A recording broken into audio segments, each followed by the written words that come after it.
Woke is a word used by the Black community to note that we must be aware of social injustices. But words and migrate. So why is that a bad thing? It's not a bad thing, and originally that was absolutely a great thing. Alert to injustice. Who's not for that? Why does one debate create such an uproar? When Bill Maher stepped onto The View, it wasn't just a typical TV segment. It was a full-blown collision. Known for his unfiltered takes and unapologetic style, Maher didn't hold back as he went head-to-head with Sunny Hostin and her fellow co-hosts. The topic? America's hot-button issues: Trump voters, wokeness, and accountability. This wasn't just another back and forth. It became the moment that revealed the deep rifts in how the country talks about politics, identity, and culture. Maher, armed with razor-sharp wit and blunt honesty, delivered a verbal sparring session that rocked the room and echoed across social media like wildfire. But it wasn't just his words that left an impact. It was the way he flipped the script, challenging ideas that often go unopposed in mainstream conversations.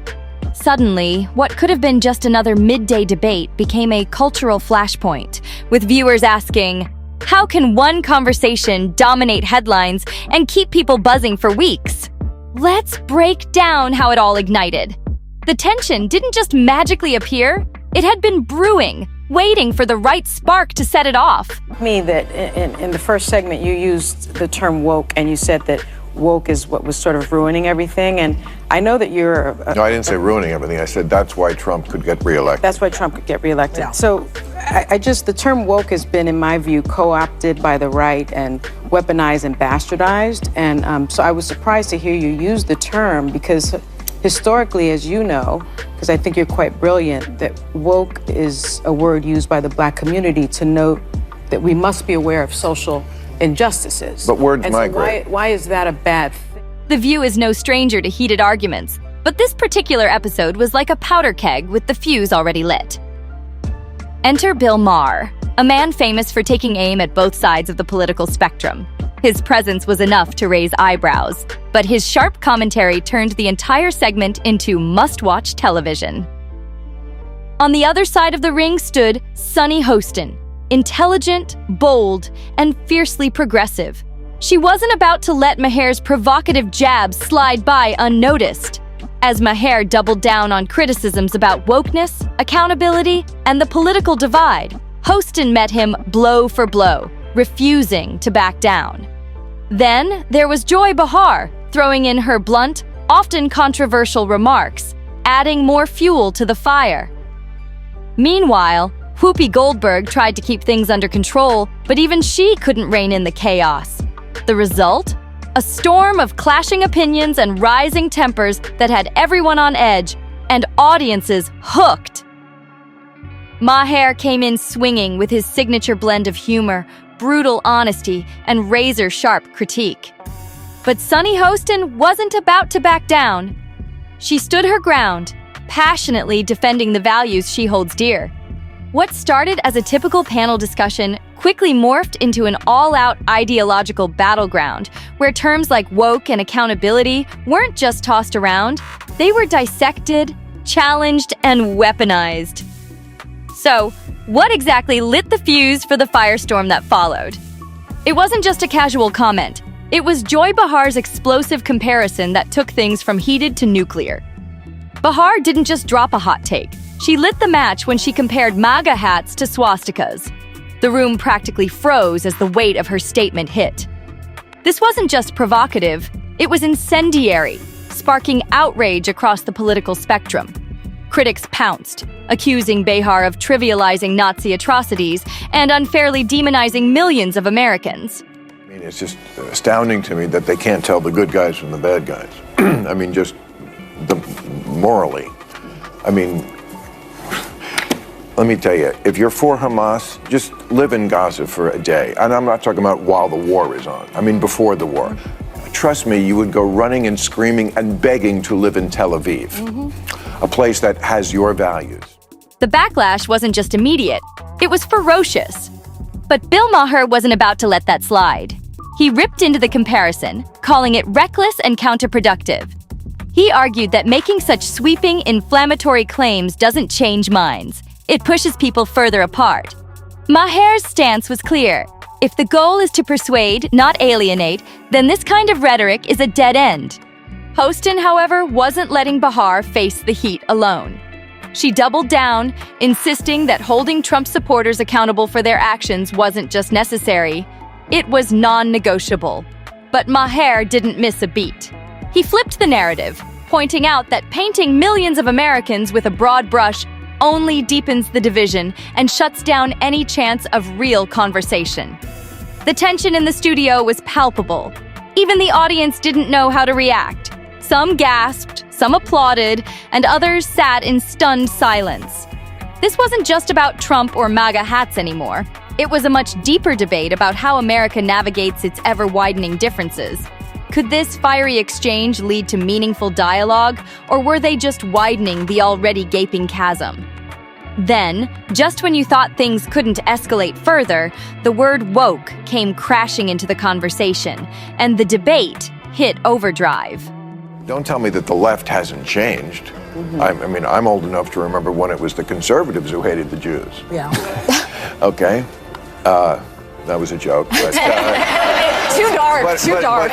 Well, maybe it is, but it's true. I mean, you know, if I had any doubt that I was right about the change that's happened in the left, watching people protest for a terrorist organization like Hamas, that straightened me up pretty quick. Hostin passionately defended its original meaning, explaining that woke once symbolized awareness of racial and social injustices, particularly in Black communities. But Maher wasn't about to let her wrap it up so neatly. He hit back, saying, "Words evolve." He argued that woke had morphed into something else entirely, a symbol of divisive, performative activism that alienates the average American. His message was loud and clear. What once stood for awareness had now become a tool that turns people off, not brings them in. Maher didn't just talk theory. He pointed straight to real-world consequences. He brought up controversial policies like defunding the police and cancel culture, arguing that while these ideas might excite progressive circles, they're pushing people away from the left. Hostin pushed back hard, arguing that raising awareness of injustice is never a bad thing. Maher agreed, in theory, but he warned that the left's obsession with purity tests and hyperfixation on language was turning into a political weapon handed straight to Trump and his base. The tension in the room was thick enough to cut with a knife, and things were about to take a sharper turn as they dived straight into the heart of the matter: Trump voters. The debate exploded when Joy Behar fired off her belief that Trump supporters should be held accountable for his actions, branding their loyalty as a moral failure. But Maher wasn't about to let that fly. He clapped back, challenging the idea that millions of Americans could be boiled down to a single stereotype. Maher argued that many Trump voters aren't driven by hatred or bigotry, but by economic hardships, disillusionment with the political system, and a sense of alienation from so-called progressive elites. Reducing them to villains, he warned, won't change minds. It'll only widen the rift. Sunny Hostin wasn't backing down.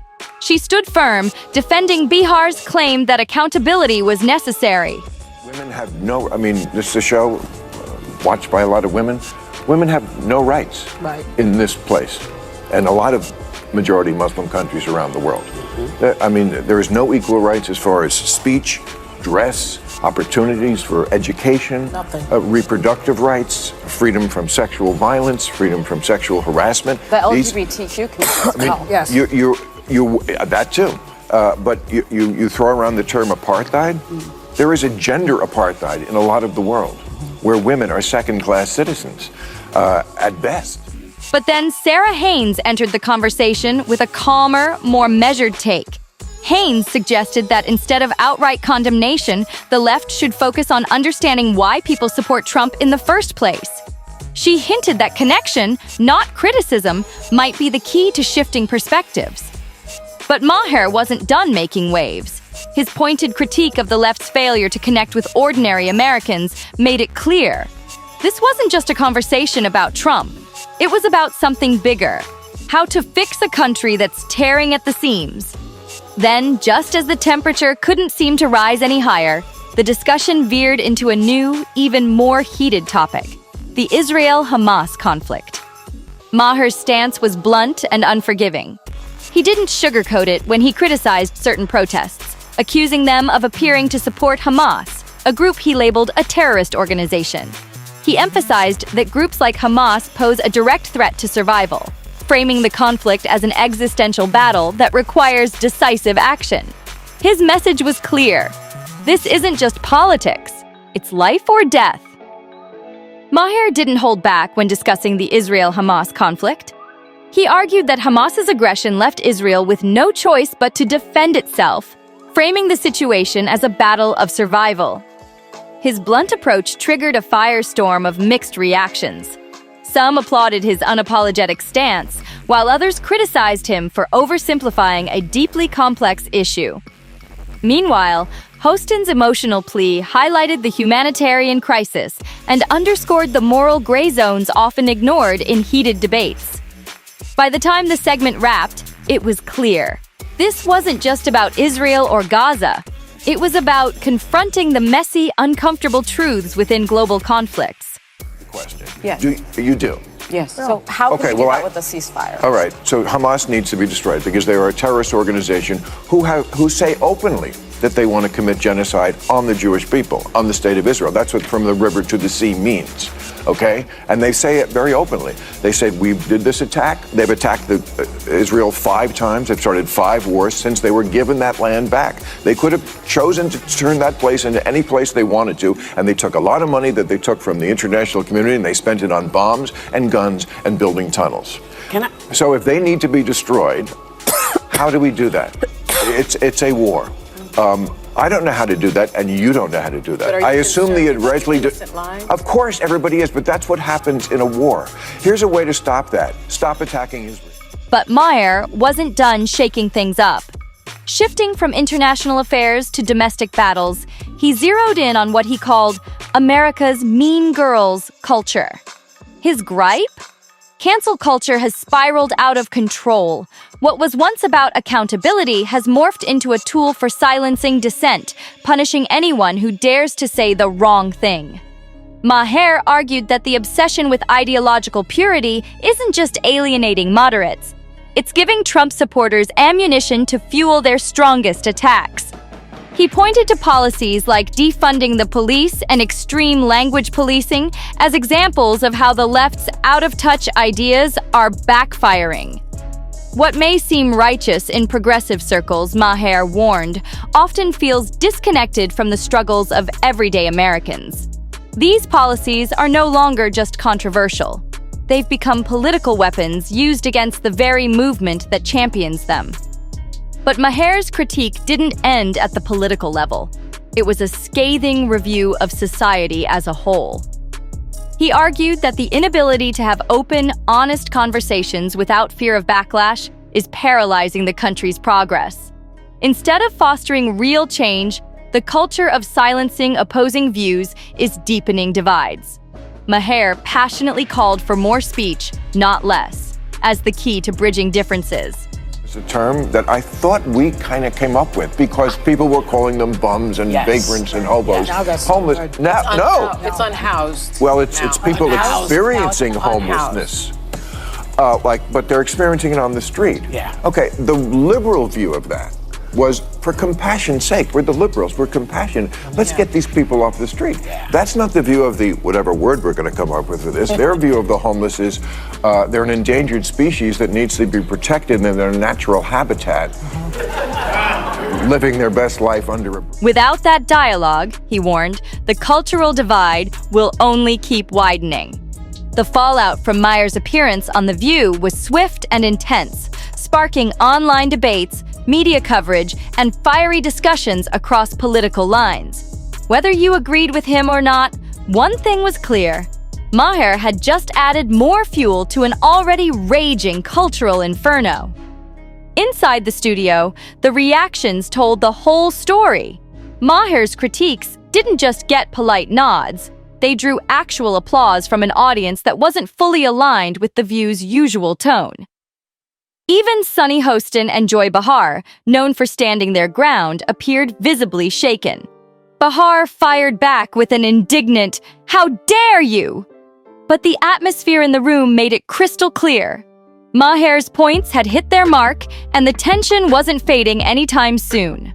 Then came the social media explosion. Maher's words set off a digital firestorm as supporters flooded online spaces, praising him for saying what so many believe others are too afraid to voice publicly. But critics weren't silent either. They accused him of oversimplifying complex problems and handing ammunition straight to the right. The divide was as obvious as ever. Whether Maher had touched on sensitive truths or struck a nerve with progressive circles, one thing was certain: his unfiltered critique had everyone talking. So, what does this all mean for the left? Maher's appearance wasn't just a debate. It was a wake-up call, a challenge to reevaluate the direction of the movement. His message hit hard. Stop alienating voters with rigid ideological purity and empty performative activism. Instead, he urged the left to reconnect with what actually matters to everyday Americans. The current path, he warned, isn't inspiring hope or change. It's driving more people into the arms of Donald Trump. But Maher wasn't just there to criticize. His message carried a deeper call for action, a plea for something better. He wasn't asking the left to abandon their values, but to shift their focus from divisive rhetoric to meaningful, productive conversations. Real change, he argued, comes from understanding, not demonization. The mean girls culture he described, where people are punished for missteps rather than engaged in dialogue, was, in his view, crippling progress. To Maher, the path forward wasn't about silencing dissent. It was about creating space for real dialogue and bridging divides before they become irreversible. Bill Maher's fiery exchange on The View wasn't just about clashing with co-hosts or throwing shade at opposing viewpoints. It was a wake-up call for an increasingly divided nation. His message went far beyond critiquing woke ideology or defending Trump voters. At its core, Maher was urging everyone, particularly the left, to rethink how they engage in discussions about politics, culture, and identity. The time for shutting people down or labeling them as enemies, he warned, is over. Maher didn't mince words when he pointed out that the current climate of canceling, shaming, and dismissing differing opinions isn't just toxic, it's counterproductive. Progressives, he argued, need to step back and realize that they're alienating moderates and independents by pushing rigid ideologies and purity tests. If they want to win elections, change minds, and actually move the country forward, they need to ditch the divisive tactics and focus on practical, real-world solutions that everyday Americans can relate to. His message wasn't just a critique of the left's approach. It was a challenge to break free from the endless cycle of blame, outrage, and division. Whether the left will take his advice or continue down their current path remains to be seen. But one thing is for sure: America's cultural divide isn't going anywhere without honest, constructive conversations and a genuine willingness to listen to each other, even when it's uncomfortable. What do you think? Let us know in the comments below. Don't forget to like this video, subscribe to the channel, and hit the notification bell so you don't miss what's coming next. See you on the next one.